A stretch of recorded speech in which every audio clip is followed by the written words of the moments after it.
Come on.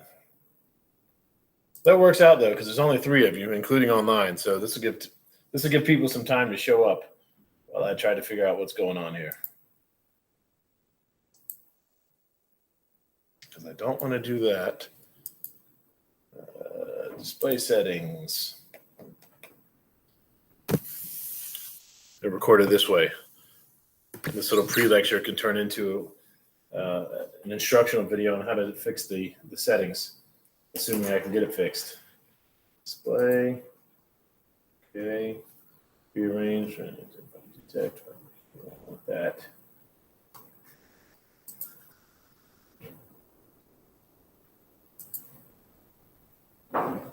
What?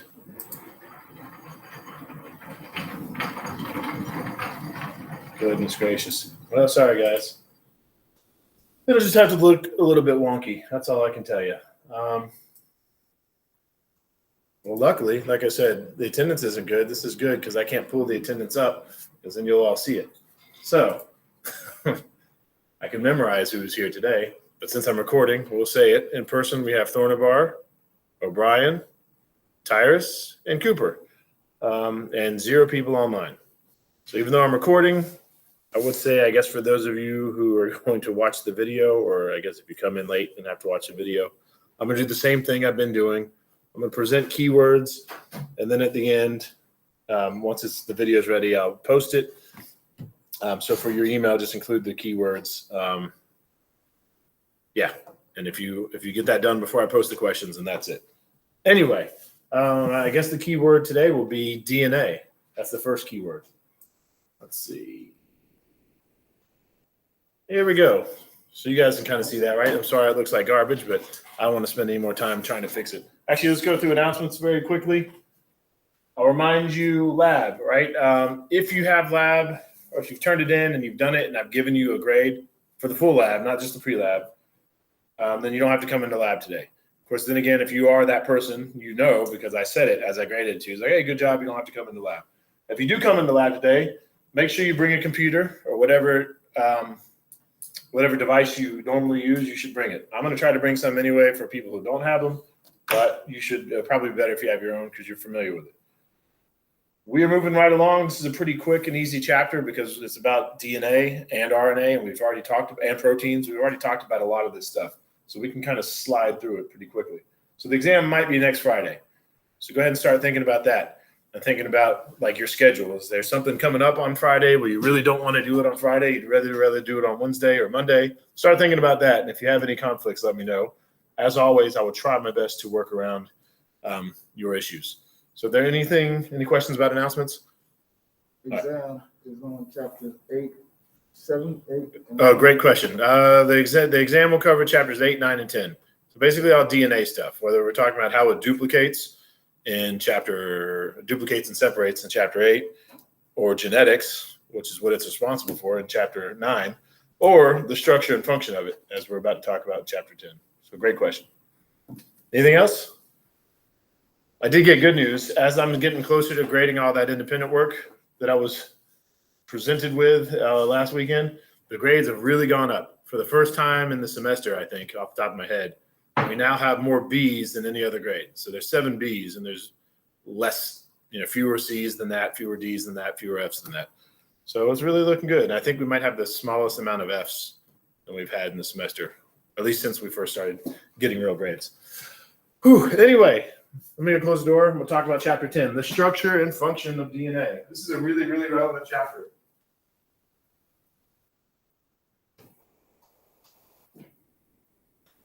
So I said this at the beginning of the last chapter, and it was a little bit true. And I'm saying it at the beginning of this chapter, and in this chapter, it's even more true.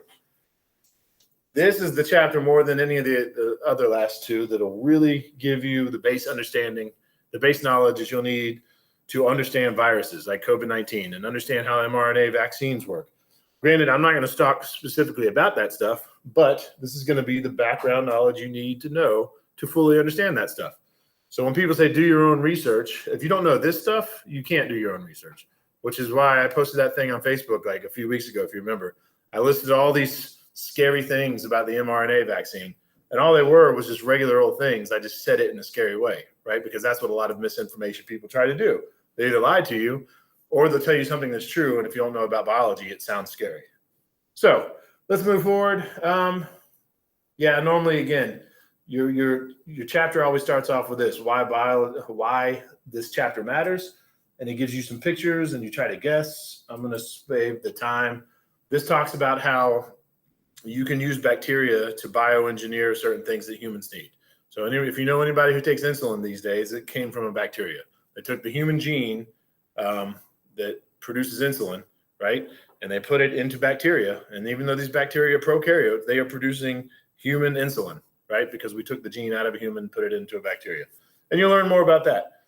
This is obviously, hopefully you recognize it from the last chapter, and you'll get it again next chapter. This is sickle cell. So remember last chapter I said it was caused by a mutation. In this chapter, you're going to learn exactly what a mutation is, and you're also going to learn about the exact mutation that causes that. This is obviously a cow. So maybe you've heard of mad cow disease. Well, you're going to learn about that in this chapter. This is not from your book. I added this in because, like I've already said earlier today, that's COVID-19, or that's the virus that causes COVID-19. So we're going to learn some basics about viruses so you can actually understand how COVID-19 works at the basic level. Your book also always starts off with this little section in each chapter, biology and society, and they give you a story that's recently been in the news that make you think, oh, this is the chapter I need to be interested in, and this is why. So back when this book was written, Zika was the newest thing. Obviously, it's COVID-19 now, so we're going to skip through this. We always do anyway. But again, the whole purpose there was to get you thinking, oh, wow, yeah. Oh, yeah, viruses. I wish I knew more about viruses. So here you go. That's what we're going to do here. There's going to be no questions about Zika on the exam.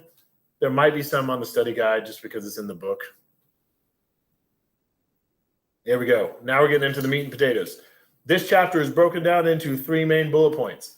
The first thing we're talking about is DNA structure and replication.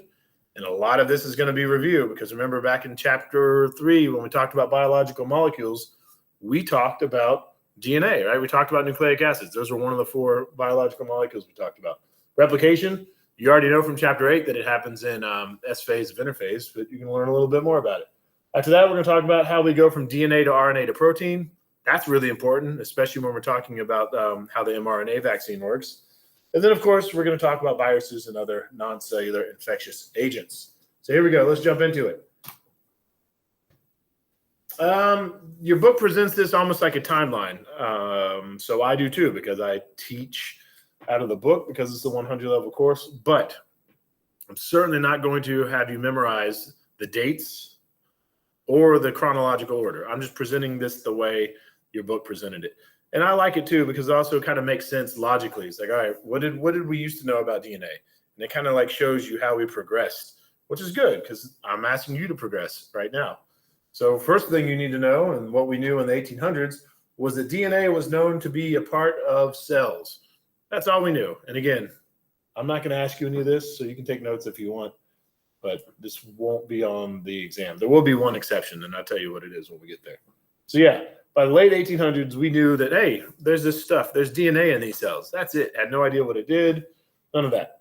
By the 1930s, we also knew that there was one kind of molecule that was the basis for inheritance. We didn't know it was DNA yet. We just knew, someone was looking at inheritance patterns. They were looking at the work of Mendel, things like that, right? And they knew there had to be a molecule responsible for this. Had no idea what it was. Then by the 1940s, we also knew that chromosomes were made of 2 components. And I said this in chapter 8, so I guess if you're writing anything down, you might write that down again if you want, but that will be on the exam. What are chromosomes made of? DNA and protein, about half and half. That picture you've already seen. You've already seen some version. So you've got this DNA, which we're going to learn a little bit more about this chapter, and it wraps around these little protein balls called histones, right? And then those things coil up upon each other, and then that thing coils up upon each other. And then eventually that's what leads you to chromosomes. But again, for the exam, you just need to understand that chromosomes are made up of DNA and protein.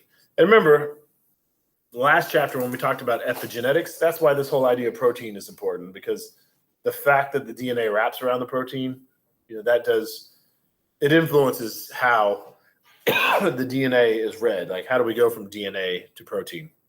And you're going to learn about that in this chapter. But yeah, protein does play a part in that. So any questions about this slide? All righty. By the 1950s, scientists had figured out that DNA was the molecule that acts as hereditary material. So it's kind of like they put all that other stuff together that I just told you about. We knew there was DNA, didn't know what it did. We knew there was a molecule responsible for inheritance, didn't know what it was. And then by the 1950s, someone figured it out. And once we figured that out, that ushered in the age of molecular biology. Molecular biology is the study of heredity at a molecular level. That's your book definition. In my opinion, molecular biology is basically this chapter. You can just think of everything you're learning in this chapter as like the Cliff Notes version of molecular biology. You're going to learn how DNA is duplicated in the S phase of interphase. And then more importantly, in the context of like COVID, things like that, you're going to learn how we go from DNA to RNA to protein. It's a very, very important process. And given the fact that we're living in a pandemic right now, it is probably one of the more relevant things you're going to learn in this semester. So again, nothing yet will be on the exam other than that whole DNA is made of proteins and chromosomes are made up of DNA and protein. But again, that was from chapter 8. Yeah, I'm not going to ask you the definition about molecular biology, but there it is. Any questions so far? Okay. So the next, or after the 50s, after we figured all that stuff out and brought all that information together, the next effort was to figure out the actual structure of DNA. And that might sound not as important because like, well, we know that there's DNA, we know it's responsible for heredity, but actually understanding the structure was very important, and you'll see why as we go through this chapter. And what do we mean by the structure of DNA? Well, first of all, yeah, you could just think of that spiral ladder looking thing, right? And yeah, that's what we all recognize as DNA. But again, it's not just as trivial as knowing what it looks like. It's actually important information. Anyway, yeah, the DNA structure is how all of its atoms are bonded and how, being identified. So again, knowing each atom, each oxygen, carbon, nitrogen, all those, hydrogen, knowing them all and knowing how they're bonded to each other. That was the first step. Then after that comes the 3D arrangement of the atoms.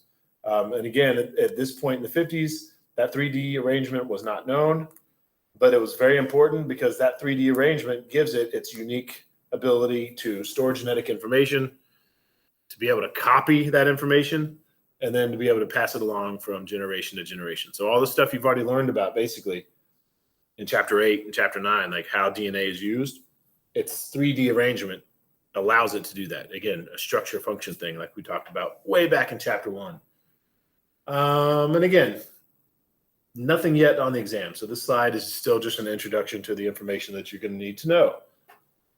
Are there any questions about this slide? I can't believe no one's online. There must be a mistake because I know there's at least one student who's regularly online who never misses. But anyway, speaking of which, online, that reminds me, the second word of the day will be apple, as in the thing that falls off of a tree that you eat, or the name of a celebrity's kid. Here we go. DNA and RNA structure. This should be very quick and easy because, again, we've already talked about it in chapter 3. So you should be familiar with it. Most of it will be a review. I am going to add in a few details. All right. As you already know and as you need to know, both DNA and RNA are considered nucleic acids. So remember, when we're talking about biological molecules, there was those 4 categories, right? Carbs, proteins, the lipids, and then finally nucleic acids, right? So this falls under the category of nucleic acids. And as I told you in chapter 3, remember the whole thing was what are the monomers and what are the polymers? And you had to memorize all of them in chapter 3. Here, we're just going back to what you've already memorized and focusing on nucleic acids. The monomer is the nucleotide, and the polymer is a polynucleotide. It should be very easy. 1, because it's a review, and 2, because it's in the name. This is one of those easy ones to remember.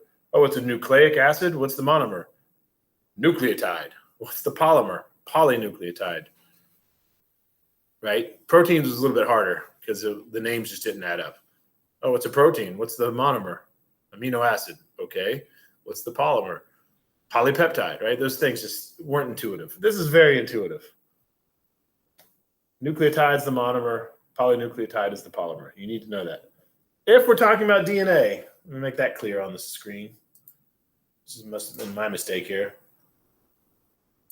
If we're talking about DNA and referring to this bullet point here, we can say that it can be very long if we're talking about these nucleotides, or excuse me, these polynucleotides. They can be very long and have any sequence of 4 types of nucleotides, right? So if it's DNA, it can be any of these 4. If it's RNA, it can be any of these 4, except instead of a T, you would have a U. So you would have an A, whoops, I'm working ahead of myself here, an A, a C, a U, or a G. And that will be important a little bit later on. You will get a question that's on the study guide. It'll be on the exam. And it's going to ask you to transcribe something, and you'll learn about that later. But transcribing is when you go from DNA to RNA. But again, it's a multiple choice question or exam, and some of your choices are going to have T's in them. So I'm going to go ahead and tell you this right now. It gives you a little hint when you get to that question. The question is going to ask you to transcribe something, meaning you're going from DNA to RNA. So anything that has a T in it is not the correct answer because there is no T in RNA. But anyway, this is all a review so far. Any questions?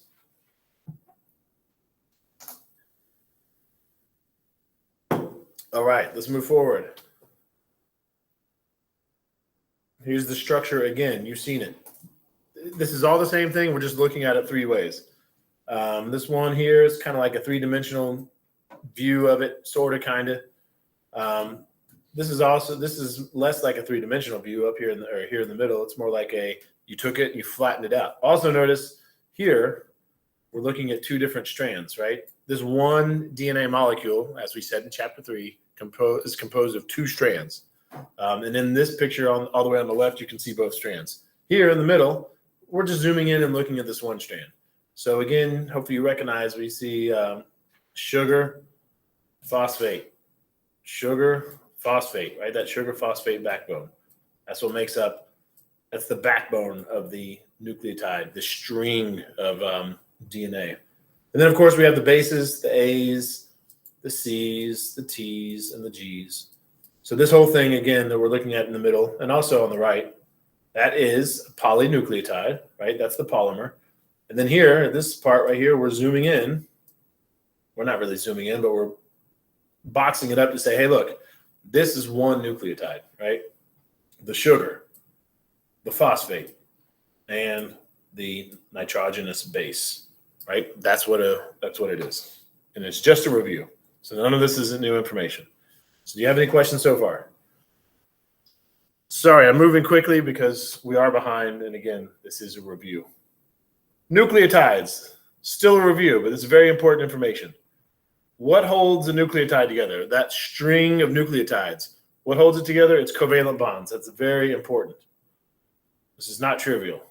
Please know that the thing that holds this strand of DNA together, right? So the thing that bonds this sugar to this phosphate, right? This bond right here, that's a covalent bond.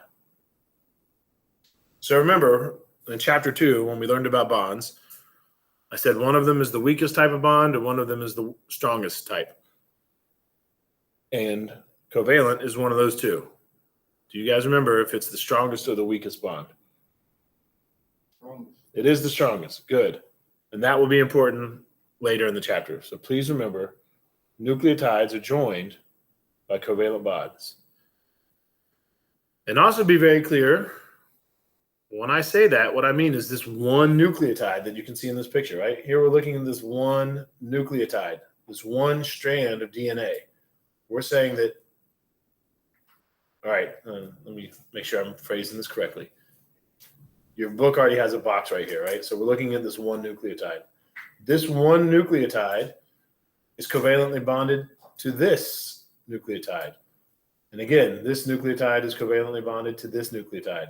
The point is, When it comes to one string of DNA, those are covalently bonded to each other. Notice we're not saying anything about the other string of DNA that you usually see next to it. Because remember, it usually looks like a ladder. There's a base, and then on the other side, there's another base, and another base, and another base, right? We're not talking about that. We're not looking at that double strand of DNA. Right now, we're just focused in. We're looking at this one strand right here. Any questions about this? I can guarantee you all this will be on the exam because we talked about it in chapter 3. You're learning about it again. And almost definitely to be on the final too, because very few times do you have something on, exam 1 and exam 3. So if it's going to be on both, you can almost guarantee it'll be on the final. Obviously, very important information. All right, here we go. Review time again. We know that nucleotides make up polynucleotides, but what makes up the nucleotide itself? So again, we're looking at the monomer. The monomer is the nucleotide, but now we're going to look and see what makes up the nucleotide. Just like when we talked about proteins. We talked about the amino acid as the monomer, but then we looked to see what makes up the amino acid. Here we're doing the same thing, except we're looking at the monomer of the nucleotide, the monomer of the polynucleotides, which is the nucleotide. What is it made up of? Nitrogenous base, a sugar, and a phosphate group. And honestly, if you can just remember base, sugar, phosphate, for shorthand, that's fine. Yes, the base is nitrogenous, but at this level of biology, that's not important. And I'm not going to try to trick you. So in the multiple choice exam, I won't say is it a nitrogenous base or a phosphate base or a whatever else. It's just remember base. And sugar, as you learn in chapter 3 and as you learn again later today, there are 2 different types of sugar, depending on whether you're talking about DNA or RNA. But either way, it's a sugar. And of course, there's the phosphate group. And again, I'm not going to try to trick you. So if you can just remember phosphate, then you're good. So any questions about this slide? So nitrogenous base, boom, right there. Sugar, right there. Phosphate group, right there. Right? Those are the 3. And of course, in this case, the sugar is deoxyribose, and we'll talk about that more later, but that's what makes it DNA. And in this case, the base just happens to be thymine, one of the 4 options. It just happened to be that one. Let's talk a little bit more about this nitrogenous base. It projects from the backbone, meaning if I were to draw a strand of DNA with my awesome art skills, it would be these little things sticking out, right? Those are the bases. It has a ring that's made up of nitrogen and carbon, and also some other various chemical groups that are attached. Like here, you can see this oxygen sticking out. The various chemical groups that are attached depends on the specific base. It is basic. It is basic, not acidic, hence the name. And as you already know, that there are 4 varieties: A, C, T, or G, if we're talking about DNA. And again, if we're talking about RNA, it would be a U instead of a T. Now, of all this information on this slide, what you need to know for the exam is this one right here. The stuff I've already told you. There are 4 varieties: A, C, T, and G. You don't need to know that it projects from the backbone. I mean, that'll be important a little bit later, but that's pretty easy to remember. You don't need to know that the ring is made up of nitrogen and carbon, or that there's various chemical groups attached.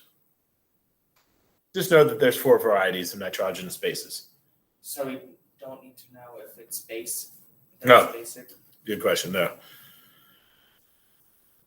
I think your book just mentioned that to help you remember that it's called a base, and that's why it's called a base, a nitrogenous base. The base refers to the fact that it's basic, not acidic, as opposed to that's not like the base of information, nothing like that. All right, next we talk about the sugar. Again, you don't need any of this information. This is just in the book, so I'm presenting it to you. The sugar has 5 carbon oxygens. You can see right here. 1, 2, 3, 4. And you can't see the 5th one, but it's there. Oh, wait, 5. It has 5 carbon atoms, 4 of which are in the ring. One of them is extended above the ring, that one right there. And the ring also includes an oxygen atom. This is all very, very important if you're an actual biologist, right? And you're a higher level biology student, or if you're looking at biochem. Or, that's an a shortened version of biochemistry. So all that is important if you were looking at things and really, looking at them chemically. But at this level, you don't need to know about any of that. So the only thing you need to know about sugar is that it is just one of the 3 parts of a nucleotide. That's it.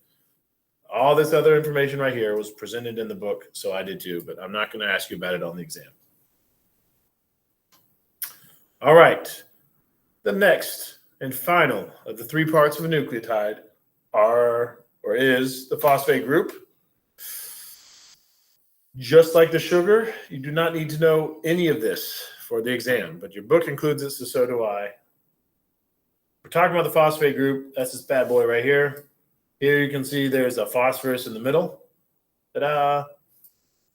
This is where we get the whole idea of a nucleic acid, right? Because it is acidic, unlike the base of that we talk about here.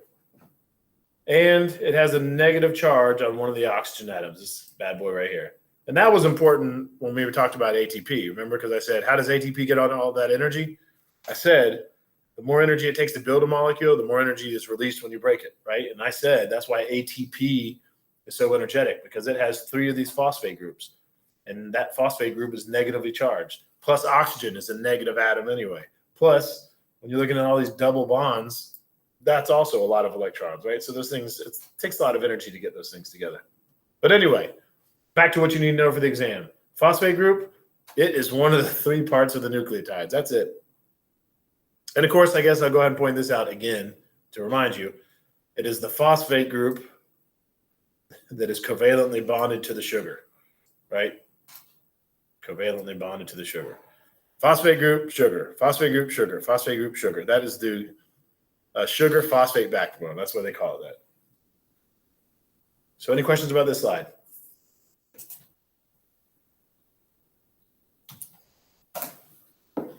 All right, as we already said, if we're talking about DNA, well, actually, if we're talking about any of them, DNA or an RNA, there's 4 different bases. Now, if we're going to look at DNA as opposed to RNA, let's talk about the 4 different types. There's thymine and cytosine. There's adenine and guanine. Now, the thymine and the cytosine are single structured or single ring, right? There we go. Thymine and cytosine. You can see that's a single structure. And then we have the adenine right here and the guanine. That's double ring structure. You don't need to know that either. More information that you do not need to know for the exam.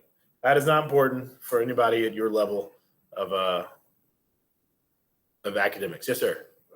Abby Lloyd just texted me and asked if we didn't have a lecture today. Interesting. Yeah, I'm online. I don't know what's going on. That stinks, but that's why it's getting recorded. Thank you for letting me know. And since this is being recorded, thank you, Abby, for getting in touch with somebody to let me know. So thank you. But anyway, oh yeah, you don't need to know which ones are double-stranded. You don't need to know which ones are single-stranded. But please do remember that some are double and some are single, because that will be slightly important a little bit later. Because we're going to talk about how there's like the cellular machinery that attaches to the DNA and splits it open and copies it, right? And then it also kind of edits itself. If there's a mistake, it can tell that there's a mistake. And this has to do with that. So this will come back when we start talking about that cellular machinery.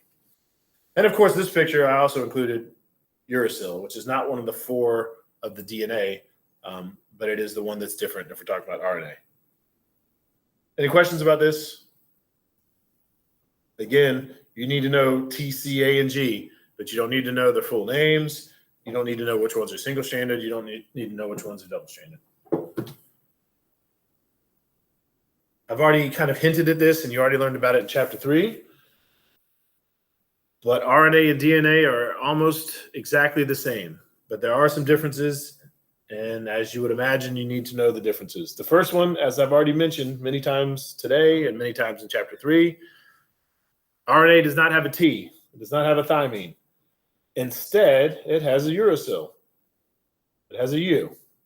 So again, if you have any question that says anything about RNA, if it has a T in it, you know that's not the right answer. There's no T in RNA. So again, if I ask you to transcribe something, which is where you're going from DNA to RNA, then if it has a T in it, it is the wrong answer. The other difference is that RNA has a different sugar. Hence R in RNA as opposed to D in DNA, because it's ribose is the sugar as opposed to deoxyribose. I won't ask you that either. So the most important thing on here, as far as the exam is concerned, is understand that RNA doesn't have a T, it has a U. Oh, there's another thing too. I can't see my next slide because of the way this is set up. Usually I can, but just in case it's not on the next slide, I should point out too that DNA is double-stranded, RNA is not. You do need to know that for the exam. Now, don't get me wrong, and this part isn't for the exam, but RNA can loop back on itself. So at times it looks double-stranded because it has the same structure where you have this base bonded to this base, and it looks double stranded, but it's not.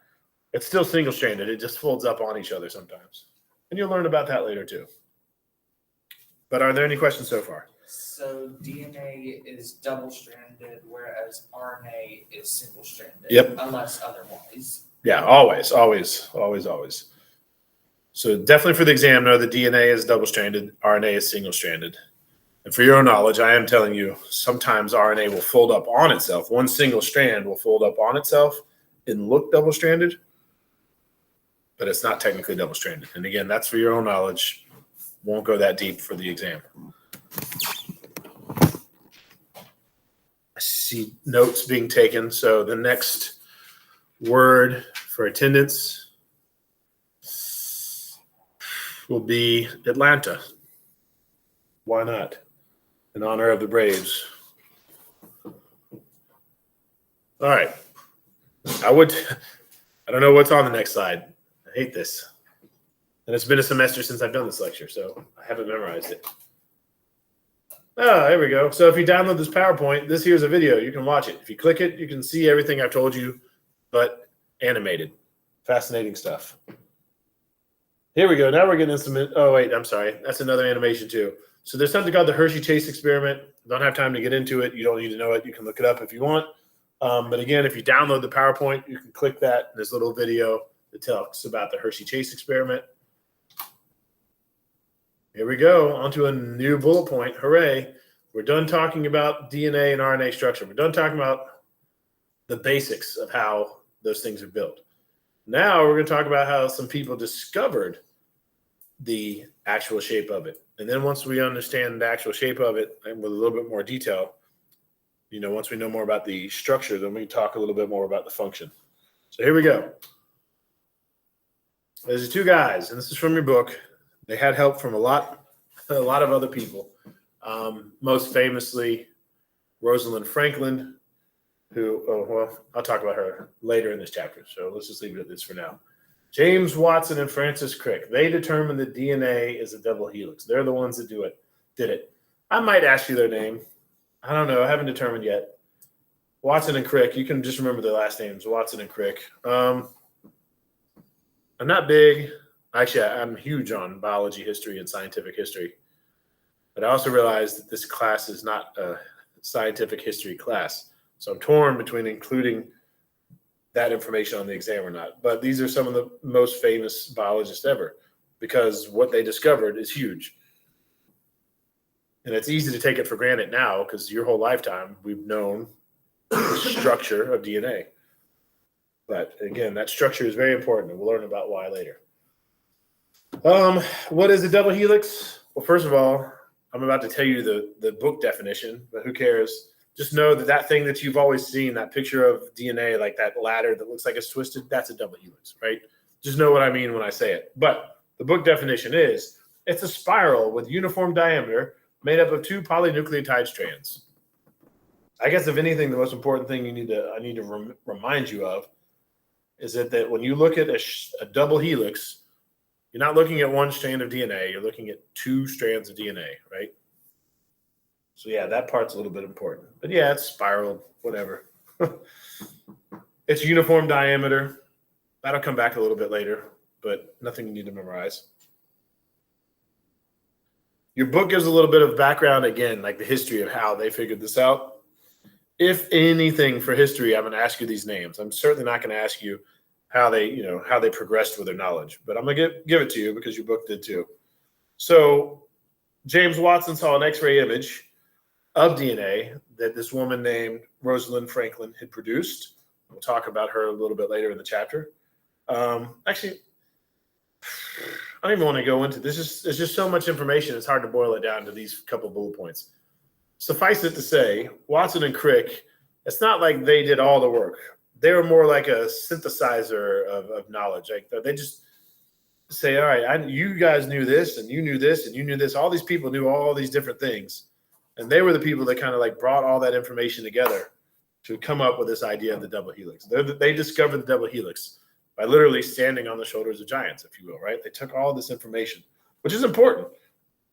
That takes a different type of intelligence too, to be able to come up with new information based off of all these seemingly unrelated facts, right? Going back to what we talked about in chapter 1 with facts and things like that, data.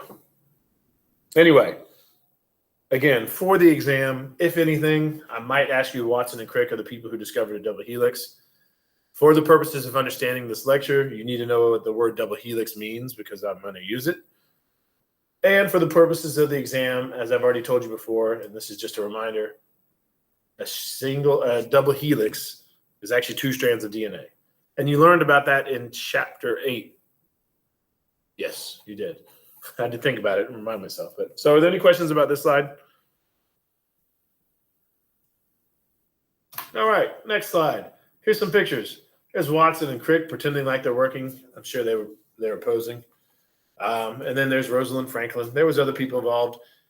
You should look it up. There's some movies and documentaries about this whole thing, the whole drama. And it is a little bit dramatic. It's an interesting story because the way it wasn't just like they just said, hey, Rosalind Franklin, can I see your work? Very good. Do you mind if I use that? It wasn't that good. Some of it was a little bit shady. Watson and Crick were characters themselves. They were kind of slackers. So, they weren't like known for their academics. I don't know. It's interesting, I think. Anyway, let's move forward. The model of a DNA double helix, it's like a ladder twisted into a spiral. So I've already used that analogy. I think your book just included this information because it's trying to get you to be able to picture a DNA molecule if you couldn't see it.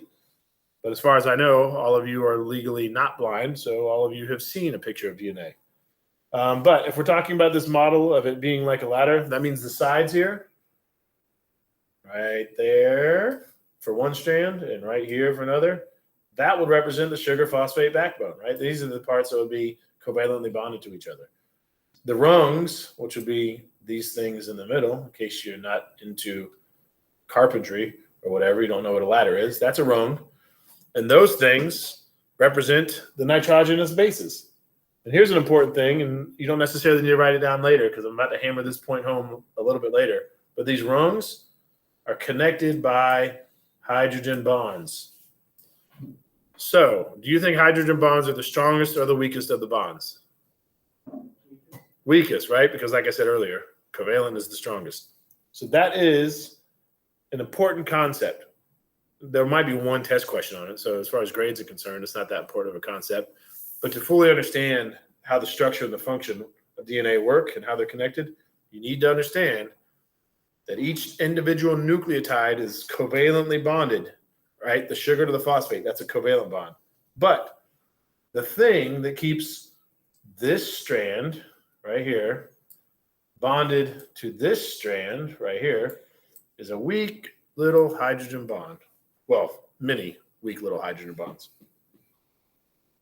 And another thing, and there's no need to write this down because we're going to talk about it in great detail later. It's the base pairing rules that dictate the combinations of bases that form the rungs of the double helix. Meaning, it's not just random. Like, it might be random. All right, there's an A here, and a T here, and another T, maybe a C right here, and G. I just wrote those down randomly.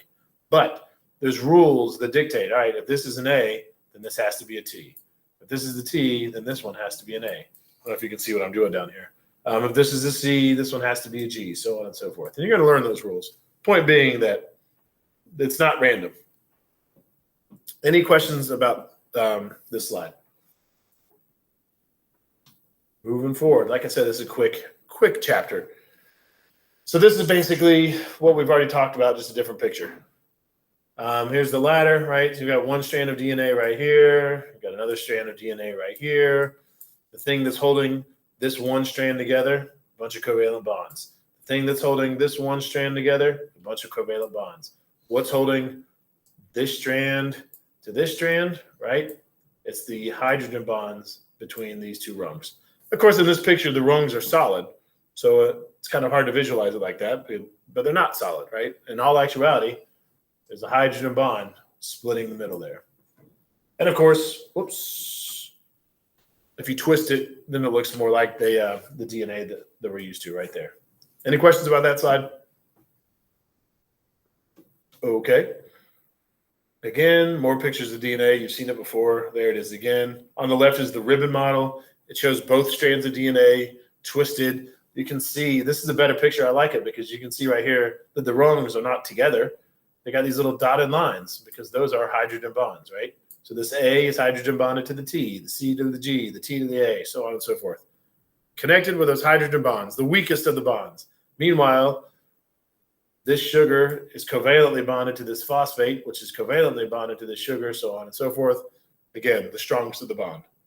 So again, it's the strongest of the bond holding that one strand together and holding the other strand together. It is the weakest of the bonds that are holding the two strands together. Make sure you understand that for the exam. That will be a test question, and it's already on the study guide. I like this atomic model. This would be very important if you were a higher level of biology. It would help you remember why A goes with T and G goes with C. But you don't need to memorize this. But just to show you, you can see here that the A's and the T's, they have 2 hydrogen bonds. Meanwhile, the G's and the C's have 3 hydrogen bonds between them. And if you were a higher level student, that would actually matter. When you do PCR and you have to heat up the DNA molecule to break them apart, you need to know how many A's and T's and C's and G's you have because that dictates how hot you have to make your machine. Because you don't want to get it too hot because it'll just melt everything. But you want to get it hot enough to where it will break these hydrogen bonds. Anyway, and then we see here a computer model. Of course, I'm not going to ask you any of that on the exam. You're not going to have to identify one model over the other. But are there any questions about this? Moving right along. Another animation. If you download this PowerPoint, you can watch this little video of DNA as a double helix. Finally, in 1953, Watson and Crick published a paper proposing the molecular model for DNA. You certainly do not need to memorize this date at all. Again, if anything, just know that Watson and Crick are the people who got the credit for it. What kind of credit? Well, specifically, they got the Nobel Prize for it. Now, if you download this PowerPoint and click on that Nobel Prize picture, then there'll be a short little video that talks about Watson and Crick and how they came up with what they came up with. Speaking of which, anyway, in 53, they published their work. It wasn't until 1962, so almost a decade later, they finally won the Nobel Prize for it. And I love this. Your book points out that Franklin also deserved a share of that prize, which is not just accolades, but it's also money. But she died from cancer before 1962, so she never got it. Any questions about this? Really, as far as the exam is concerned, this isn't important at all, other than that you need to know Watson and Crick and Franklin. Those are the 3 involved. And there was other people involved too, but those are the big ones. So in their paper in 1953, Watson and Crick wrote the structure, or they wrote, this is in quotation marks, they wrote that the structure immediately suggests a possible copying mechanism for the genetic material. So at this point, they had no idea about S phase and interphase, right? They had no idea how your DNA was copied and passed down from generation to generation, much less how it was read. And then that reading that turns into RNA, and then that RNA is turned into protein. They didn't know any of that. But almost as soon as they figured out the shape, because they're scientists, this is what they think of. They're like, oh my goodness. They saw that structure and they thought, okay, now I understand how it works. It is the structure of the DNA that points towards the molecular explanation for life's unique properties of reproduction and inheritance. That is directly from your book. This whole slide is just an introduction to what we're going to talk about. So there's nothing to write down on this slide. Let me think here. Monday, Tuesday, Wednesday. Yeah, I'm going to keep moving. This middle bullet point that we're going to get to next I guess Friday. That's a very long bullet point. So let's talk about DNA replication, only because, in my opinion, it is so simple, and you've already learned a little bit about it in Chapter 8. As you already know from Chapter 8, when a cell reproduces, it has to duplicate. Well, basically, it has to duplicate everything, right? Because it's about to cut itself in half. But what we're focused on in this chapter is the fact that it has to duplicate its information. What do I mean by information? I mean all those codes stored in the DNA, right? And when this happens, it has to provide a copy for itself and a copy for its new offspring. Because remember, one cell splits into two. So, you need the original, or the original cell needs a copy, and then the new daughter cell needs a copy. But you already knew that. So there's not much to say about that. And again, like we already said in this last couple of slides, Watson and Crick's model, once they finally figured out the structure, it suggested that each strand serves as a template to guide the production of the other strand. And there's no need to write that bullet point down, because that's the bullet point we're about to talk about. The fact that each strand of DNA, here we go, my awesome art skills, this strand of DNA and this complementary strand of DNA on the other side, each one of them serves as a template of how to copy the next one. And again, no need to write that down, because that's what we're about to talk about. It's how one strand serves as a template. I'll give it a second. See some notes being taken. The next word for attendance is aquarium. Like the thing that you would keep fish in. Live fish, not dead fish. That might be a cooler or a refrigerator. Live fish go in an aquarium. So next slide. Here's what I'm talking about. Here's the original DNA molecule. And again, we have two strands here. They have that strand and this strand. Each strand serves as a template. What do I mean by that? What I mean is if we open those two things up, which is easy to do, relatively easy to do, right? Because those are only hydrogen bonds, the weakest of the bonds, holding them together. And that's how they knew. Surely, because these things are covalently bonded to each other, and that these things are hydrogen bonded to each other, surely those things must be the parts that just open up. And because it's the bases that what make each nucleotide unique, that makes sense, right? You open it up, you expose the base, and then that serves as a template. So here, this gold strand right here, that's the new strand, right? So what's happening, what you can't see, is there's some sort of cellular machinery attached to the DNA, and it's reading it. It sees that there's an A right here. So that machine says, all right, bring me a T. So a T is going to come in, and it's going to attach right here. It's going to be covalently bonded to this strand, and then it'll hydrogen bond to that A, and then so on and so forth. So that's a C. That cellular machinery is going to see it. Like, all right, bring me a G. So that G is going to be hydrogen bonded to that C and covalently bonded to this strand, right? It goes on and goes on. And that's how it works. It really is that simple in a way. You open it up, you read the code, and there's a machine that just brings in the proper nucleotides. And here's a question that's going to be on your study guide. It might be on your exam. When you go through DNA replication, what are you left with? So, right, you have two new strands of DNA. And what are the two new strands made of? I shouldn't word it that way. So look, here's one strand, right? Here's another strand. That's what you're left with DNA replication, right? So what are these strands made of? Excuse me. What are these double helixes made of? Well, this one's made up of this old strand right here, the blue one, and this gold strand, the new one. Same with this double helix. It's made up of the old strand and a new strand. So that will be on the test. That is on the study guide. Each new double helix is made up of an old strand and a new strand.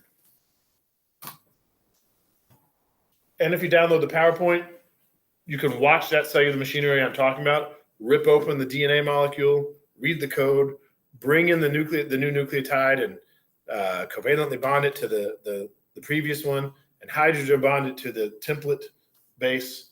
So I highly recommend watching it. And then here's a more simple, it's the same thing, but it's a simplified version. It's more of a drawing. Same thing here. Another video you can watch. If you see any words that you don't recognize, you can ignore them. And that's it. When we come back on Friday, we'll talk about that cellular machinery that does that work.